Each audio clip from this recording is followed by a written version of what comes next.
Tudo bem? Amém? Amém. Quem está feliz, dá uma glória a Deus aí bem forte. Amém, irmão. Acorda para a vida. A alegria do Senhor é a nossa força. Por causa dele estamos de pé. Amém? Amém. Nossa, foi um final de semana bem power, bem motivante, bem dedicado à obra do Senhor. Sexta-feira, monte, aconselhamentos. Os ministérios estão fluindo em cada um da sua forma específica, produzindo resultado para o Rei. Ontem tivemos batismo nas águas e foi uma manhã extraordinária, manifestada a glória de Deus. É nesse momento que o líder se apaixona mais por Jesus, quando ele vê a obra de Jesus fluindo e o nome dele sendo exaltado, porque a obra é para ele e tudo é para ele, todas as coisas pertencem a ele. À noite tivemos o monte. Quer tirar uma foto minha? Para. Pronto, está aí de hoje, fala. Eu vou postar com a boca aberta.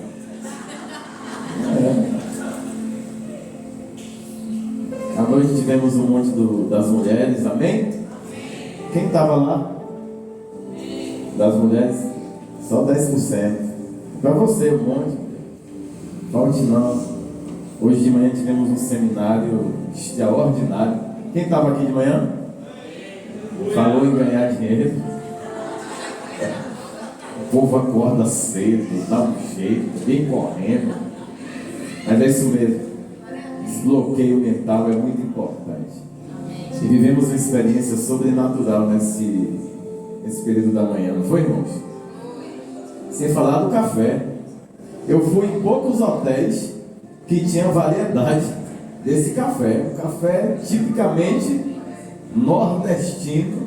E parabéns a toda a equipe, capitaneado aí pelo pastor Tonton e a equipe de voluntários, Guilherme e todas as demais pessoas que ajudaram. Deus abençoe vocês. Isso é ser igreja, isso é fluir e frutificar para o Senhor. Amém? Nós estamos no meio de uma série de pregações acerca das 7 igrejas do Apocalipse. Amém, irmãos? Amém. Sem mais delongas, abram suas Bíblias.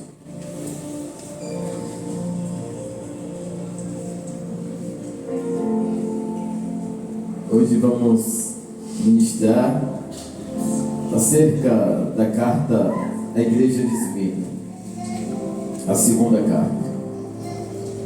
Livro de Apocalipse 2, 8. 2, 8. Quem achou? Quem não achou, diga: estou procurando. É fácil de achar, está entre Gênesis e Apocalipse. Ajudou? Pronto. Vamos lá, aperta o cinto e vamos decolar. E o anjo da igreja que está em Esmirna, escreva: isto diz o primeiro e o último, que foi morto e reviveu. Eu sei as tuas obras, e tribulação, e pobreza, mas tu és rico, e a blasfêmia dos que se dizem judeus e não o são, mas na realidade são sinagoga de Satanás. Nada temas das coisas que hás de padecer. Não tenha medo das coisas que vocês vão padecer. Que legal. Eis que o diabo lançará algum de vós na prisão. Fale baixo, Rebeca, senão todo mundo vai ouvir. Até na live estão falando, ó, Rebeca falando alto. Amém, obreira Rebeca, diaconisa Rebeca, profeta Rebeca. Pronto. Eis que o diabo lançará alguns de vós na prisão, para que sejais tentados, e tereis uma tribulação de 10 dias. Ser fiel até a morte, e dar-te-ei a coroa da vida. Ser fiel até a morte, e dar-te-ei a coroa da vida. Quem tem ouvidos, ouça o que o Espírito diz às igrejas. O que vencer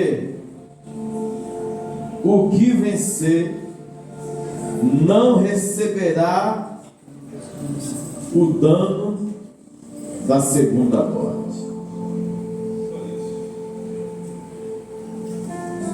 Fechemos os nossos olhos. Aleluia. Obrigado, Senhor. Essa é a tua palavra. Seja exaltado, engrandecido. Quando se fala de revelações, Senhor, para edificação, transformação, admoestação, nós sabemos que o inferno, seus agentes, não ficam satisfeitos. Eles querem a todo custo, de qualquer forma, tentar desestruturar. Mas sejam todos repreendidos no nome santo de Jesus. Poderoso é Deus para fazer infinitamente mais, abundantemente mais do que nós pensamos, imaginamos. Muito mais o Senhor vai fazer, vai surpreender, vai ser exaltado, vai ser engrandecido, vai ser glorificado.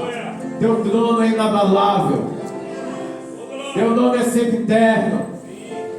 Reinos e reinos e reinos não conseguiram abalar a tua estrutura, porque o Senhor é Criador dos céus e da terra, Rei dos reis, Senhor dos senhores.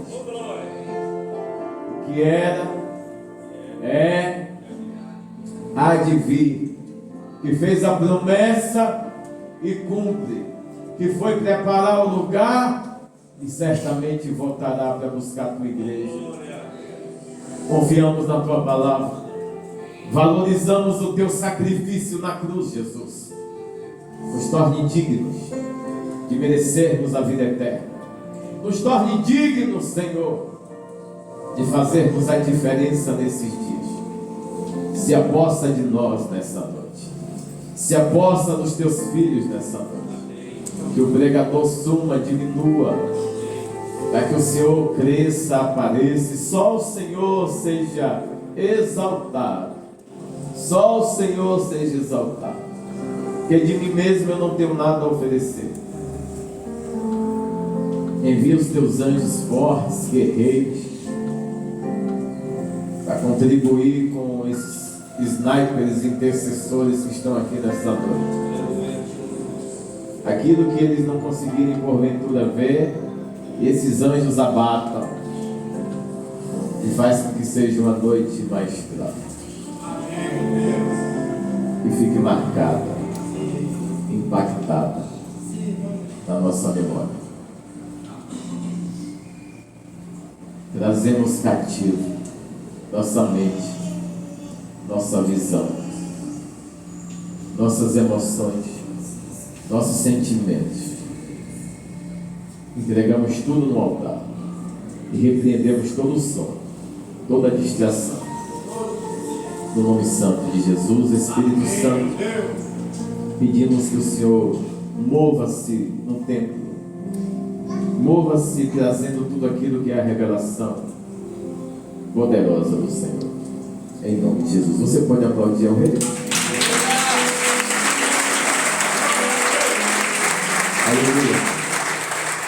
Aleluia. Aleluia. A igreja de Esmirna, não existe um dado ou um elemento totalmente comprobatório, mas historiadores chegaram em uma seguinte conclusão: que essa igreja ela foi fundada juntamente com aquela mesma terceira viagem missionária do apóstolo Paulo, no qual toda a Ásia foi evangelizada, no qual toda a Ásia conheceram Jesus, no qual toda a Ásia tiveram o privilégio de ouvir da boca de um homem raro, de um homem reto, de um homem compromissado com aquele que o chamou, a pregar o evangelho limpo, pregar o evangelho genuíno. Você vai ler toda a parte estrutural da chamada de Paulo, conversão de Paulo, estrutura de pregação de palavra de Paulo. Você nunca vai ver Paulo aparecendo. Sempre que aparece é Jesus. E sempre que alguém tenta fazer Paulo ser alguma coisa, Paulo sai de cena.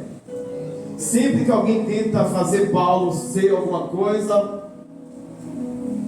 tem determinados momentos que os doutos, os maiorais, importantes, se lembram quem era Saulo, quando ele assistia aos pés de Gamaliel, e aí decidem travar alguns embates de igual para igual, porque até o ser cheio de conteúdo interessante, errado. Então até aquele povo estava sentindo falta de alguns embates dentro das sinagogas. Até aqueles críticos sabia que para bater de frente com Paulo tinha que pegar marcha lenta. E gostavam, inclusive.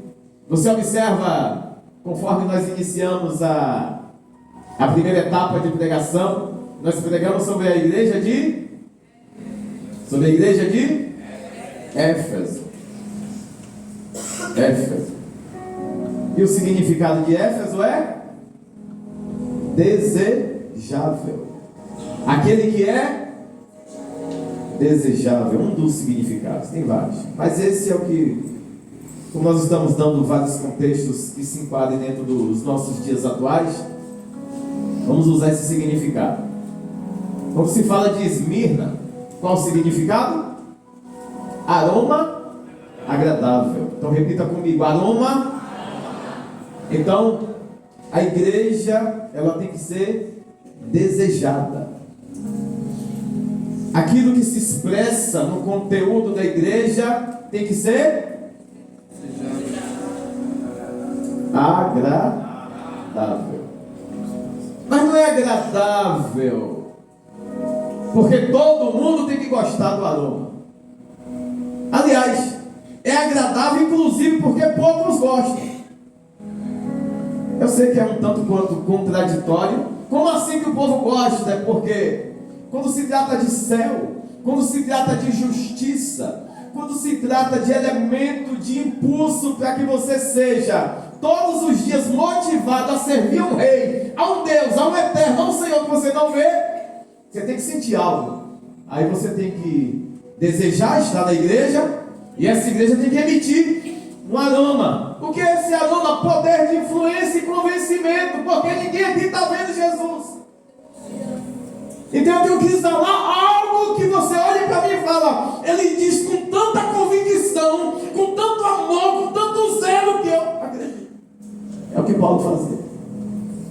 Então as pregações eloquentes, com bastante conteúdos, que envolvia tudo aquilo que se fazia necessário naqueles dias, fazia com que todos ficassem sentados assim, iguais como vocês estão, querendo ouvir mais. A pregação era boa, surgia no meio do povo um pulsar dentro do coração, querendo saber mais, entender mais, conhecer mais.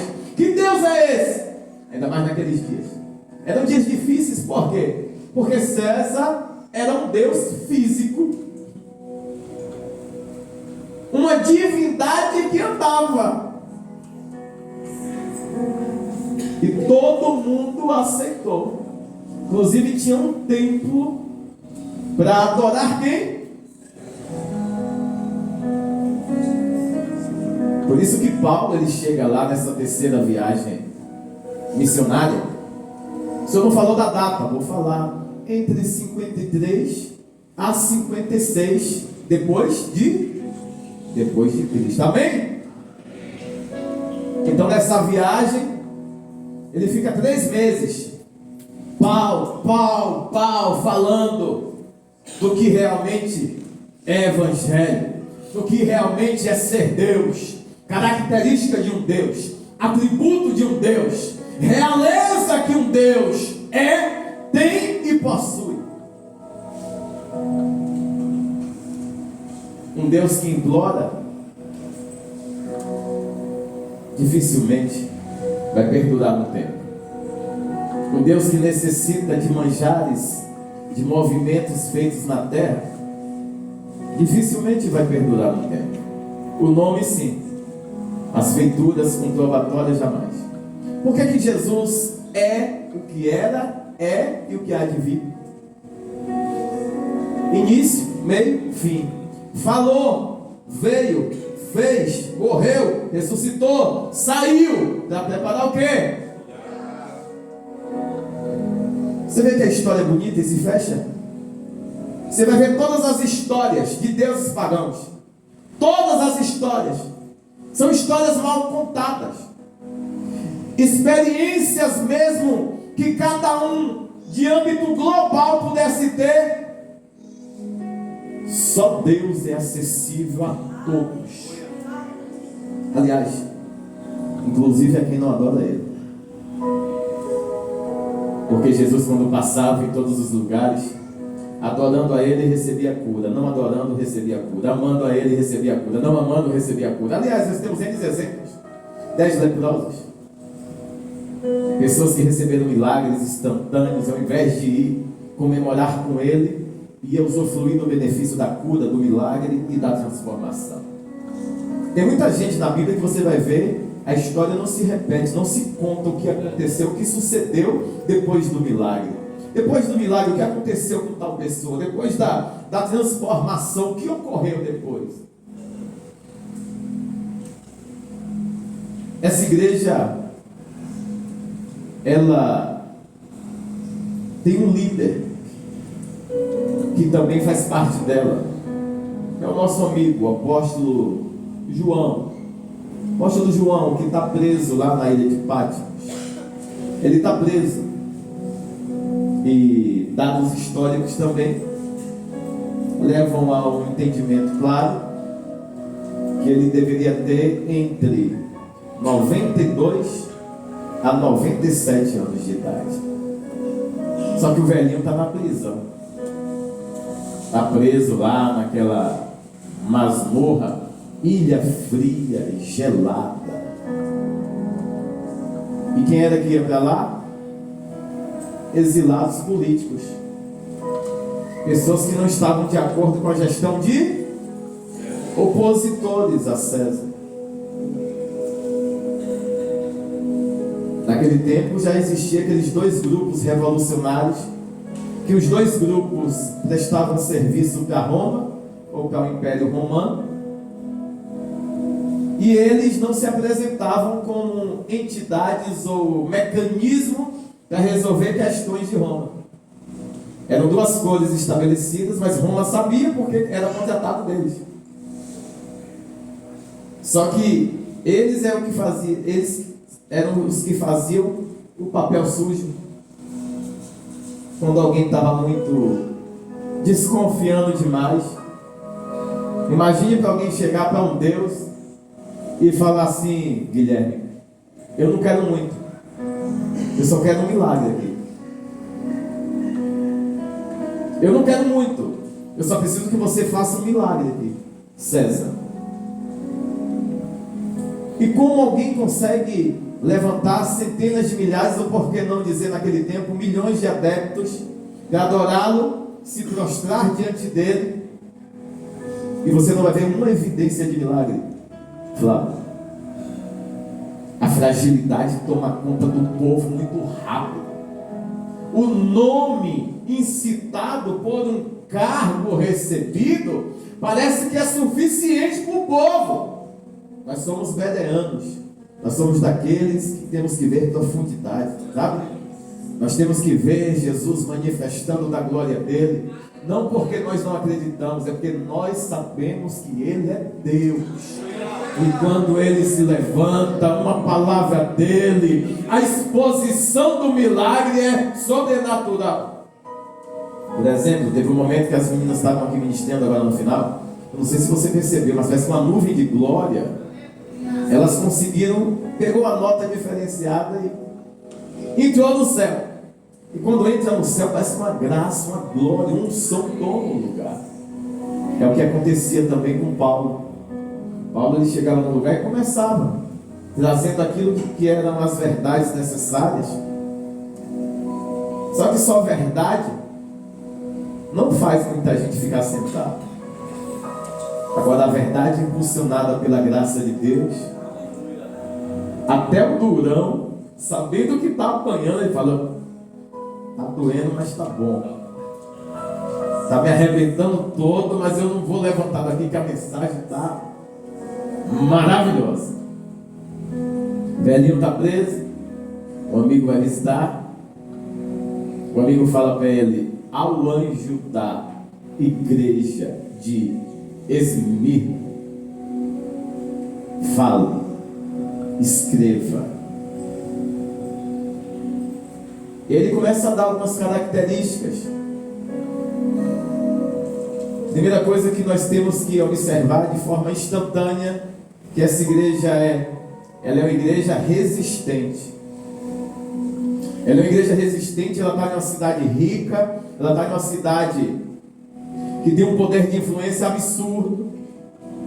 Só que ela é responsável por trazer transtorno absurdo para a divindade de César. Essa igreja, ela tem nome de pobre. Só que imediatamente o Senhor lembra, ela é rica. Para que não tenha dúvida o que é a pobreza, porque o povo é pobre, rica, rica. Você vê que está na Bíblia, abriu parênteses e depois fechou. Você é pobre. Aí o Senhor fala: eu já sei como vai pensar, servir a mim. Rica, aqui em cima. O extrato dela não é contabilizado nas contas daí da terra. O extrato dela é contabilizado aqui, diretamente, num setor chamado tesouraria, no qual quem manda é a Trindade. E quando a Trindade manda, os celeiros transportam, as coisas acontecem. E se não acontecer, está tudo guardado lá no céu. Está tudo guardado. Então essa é uma igreja que ela é resistente, essa é uma igreja que ela é perseverante, só que ela é uma igreja que ela começa a perder acesso na comunidade e na economia. Todo mundo que se convertia nessa igreja, saiu uma galera na cidade dizendo: lembra daquele vendedor? Aceitou Jesus. É o quê? Aceitou Jesus. Como tinha alguns horários específicos que era extremamente necessário, obrigatoriamente, claro, se prostrar e reconhecer César como Deus. Então tinha horários específicos. Eu não sei quem aqui já viajou para o mundo árabe, mas eu tive algumas experiências no mundo árabe. Primeira experiência, eu estava viajando para Turquia. E aí o avião já estava no horário. Só que tinha um rapaz que ele era de lá. Ele estava no horário de fazer a reza dele. Aí ele chegou do lado do avião, ele estendeu um tapete, e lá ele ficou, ele e o conselheiro dele, subindo e descendo, fazendo as preces dele. 45 minutos e o avião lá parado. Existe uma lei, um tratado internacional que impede alguém de incomodá-los. Aí eu chamei a moça e falei: ô moça, a gente não vai sair daqui não? Ela falou, só depois que acabar as preces o povo muçulmano. Eu falei, não, minha amiga, mas por que ele não faz a prece aqui dentro? Eu tenho que estar lá de manhã cedo, que eu tenho uma reunião. E eu tinha que votar no outro dia. Era um bate e volta. Falou, Senhor, quem mexer aí dá cadeia quando chegar lá. Eu falei, é mesmo? É. Eu falei, uau. Eu quero ser um cristão assim. Não entendeu, né? Eu quero ser um cristão. A ponto do mundo todo respeitar.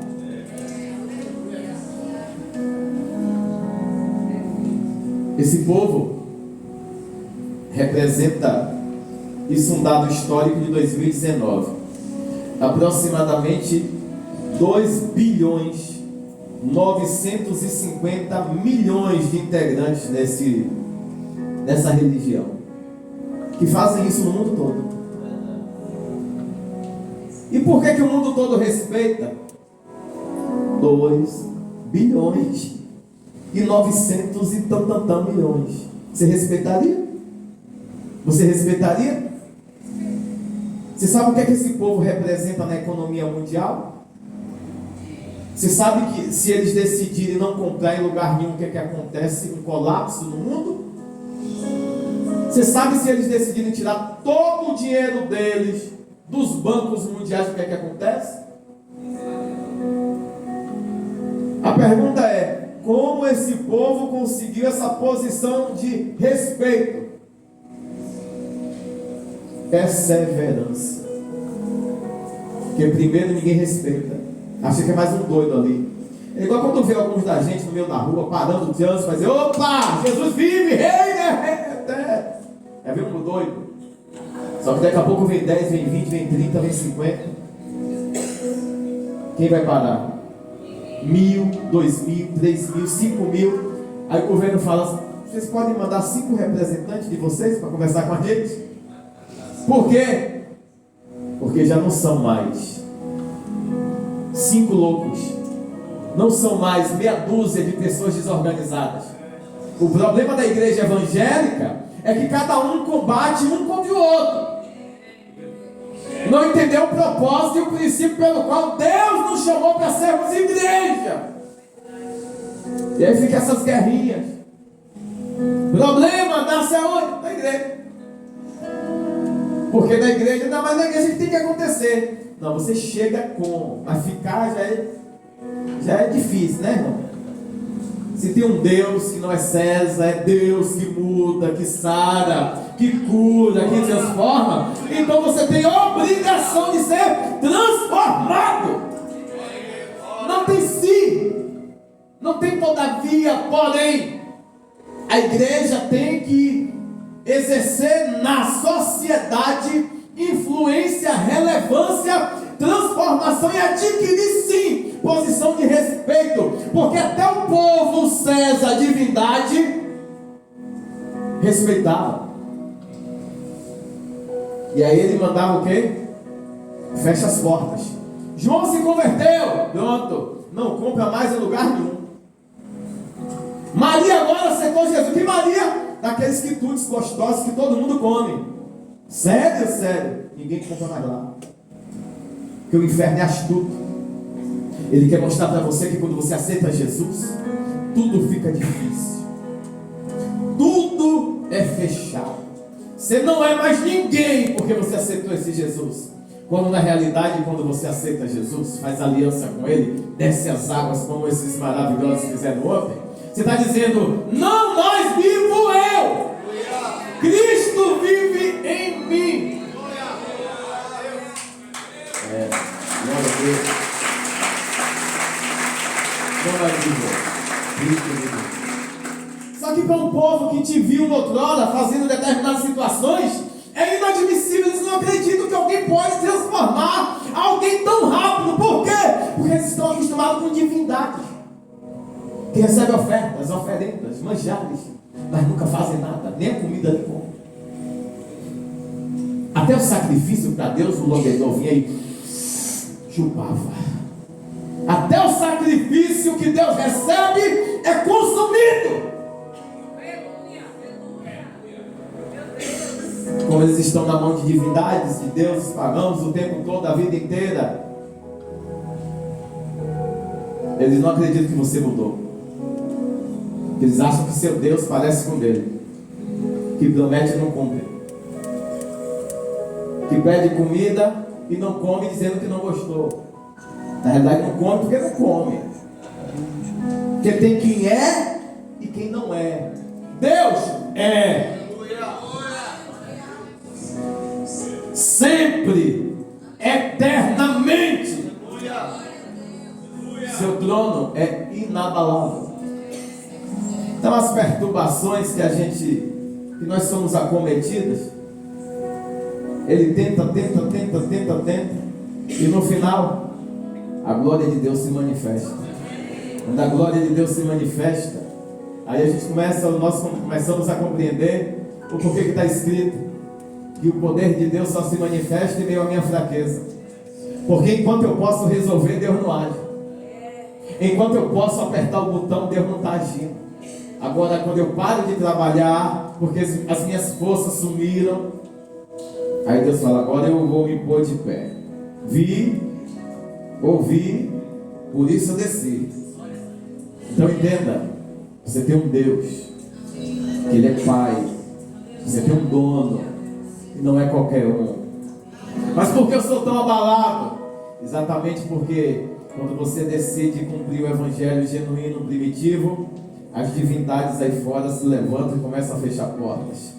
E esses principados tendenciam o tempo todo a armar articulações para impedir você de exercer uma posição de homem sincero, mulher sincera, sacerdócio real, que a Bíblia fala. Então eles querem que você, quando saia da sua casa, tenha as piores experiências da sua vida. Ninguém olha para você, e quem olha quer lhe maltratar. Ninguém lhe ajuda, e quem lhe ajuda a jogar na sua cara. Ninguém quer fazer mais nada, e quando faz, você só viveu porque eu fiz. Então o que é que o Senhor mostra para a gente? A glória dele. Enquanto você está resmungando, Deus não está fazendo nada. Enquanto você está dizendo: Deus, por que eu passo por tudo isso? Deus, por que para mim é tudo mais difícil? Deus, por quê? Quando você elimina os porquês, você começa a cumprir o seu ofício pelo qual Deus lhe chamou. E quando você começa a cumprir o seu ofício, as coisas aceleram. Está doendo para todo mundo, mas para você, estou entendendo, Senhor. É lapidação, é tratamento, é o Senhor me levando para um novo nível. Então, se é para doer, aplica todas as doses de vez. Me tira desse tempo, me leva para perto de ti, me leva a cumprir, a ser aquilo que o Senhor estabeleceu. Desligue-se da sua vida terrena, ligue-se nessa noite com a plenitude da vontade de Deus, o projeto, o propósito que Deus tem para você, que também não é só para você, é eu e minha casa serviremos ao Senhor. Quer dizer que quando você é o primeiro a ser remido, a ser salvo pelo amor, graça, favor e misericórdia, toda a tua casa, sem nem saber, alcançou a promessa.